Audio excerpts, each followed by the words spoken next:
Welcome one, welcome all, and welcome to another episode of the series with me, Kofi, talking about absolute foreign horrors. I've got a guest with me today. I'm back! I'm better than ever!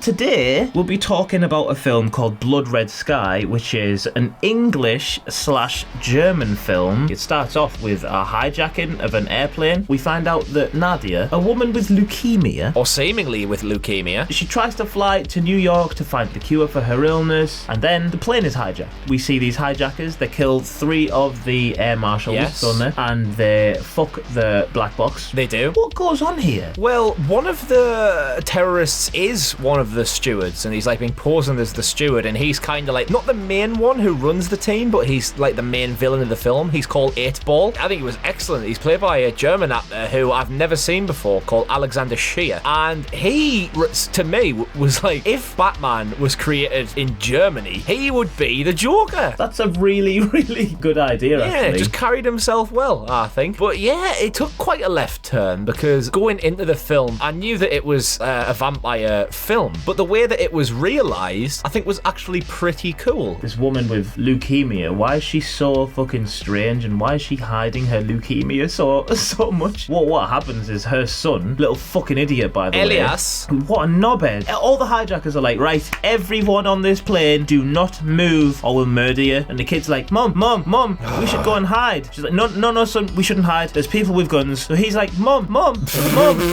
He gets up and fucking runs to the back of the plane. Like, come on, mate. Yeah. And then she gets shot and killed. Well, she has healing properties with her being a dirty vampire. We get a little flashback, don't we? Yeah. Where she's... it's a bit of a weird scene, really. She was bitten by a vampire who then got torched by the sunlight. She goes back for some reason and finds that vampire's dad who tries to kill her instead. Yeah, it was a bit of a juxtaposed backstory because it just felt completely different to what's going on the plane. It was quite a jarring shift in the narrative. It was. I do like the dynamic of the vampire in this film, Nadia. For the most part of the film, the hero character, she like is using her vampiric powers, but she's in control of them because she has kind of like a suppressant. I don't know what it is, but she like injects herself in the collar. Stole it from that the vampire who bit her, right? Yes. She's removed her vampire teeth. I think she's put some fake ones in there, and she's got contacts on. So when she gets shot, she crawls down into the holding area where all the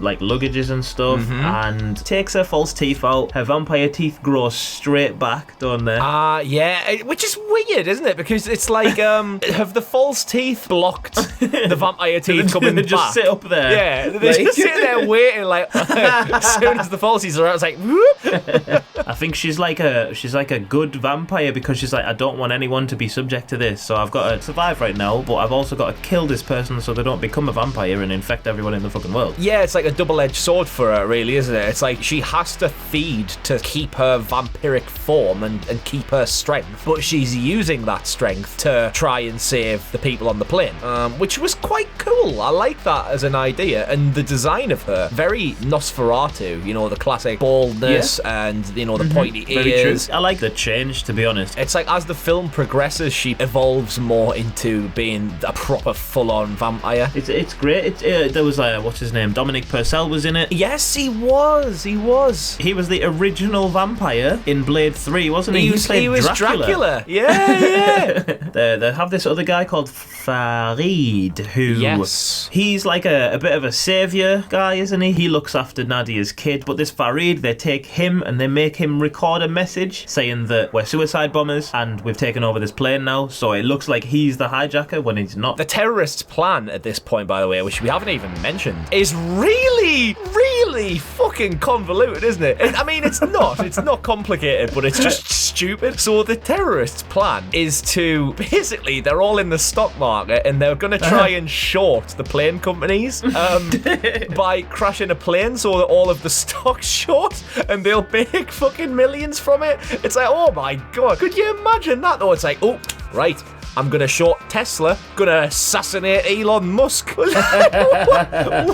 Jesus Christ. Later in this film as well, 8-Ball converts himself into a vampire as well to try and fight He Nadia. doesn't get bitten though, does he? He takes some blood from her. So he injects himself while he's sat in a car, doesn't he? He does, but then Nadia sets him alight through like a little hole in the windshield. He survives because of his immense healing properties. Which she should be very, very, very well aware of. Yeah, as she is a fucking vampire herself. And she would probably think, I would probably survive being burned alive. 8-Ball by someone else, and all of a sudden we have like 30 vampires on the plane. Well, what a yeah, dickhead. well, when the plane lands at the end, which is also the start, like Elias, the son, gets off, and he's got like a trigger for a bomb in a teddy bear. Oh, yeah. Obviously, Farid has also survived and got off the plane at this point. The secret squad comes on the plane and they're having a walk about, and it's just full to the brim with vampires. It's just a total bloodbath. Elias blows the plane up at the end of the film, killing all the vampires. Including Nadia, Yes. who by this point hasn't had any vampire suppressant, so she doesn't recognize her own son. That's and true. tries to kill him. So he just has to blow up the plane with her nearby. Take her out. Yep, and then it's him and Farid. And that is Blood Red Sky. End thought of the film really surprised me on how good it was. Practical effects, especially the vampires' transitions, like I really loved them. The acting was great too. Seamless integration of two languages really drew me into the film.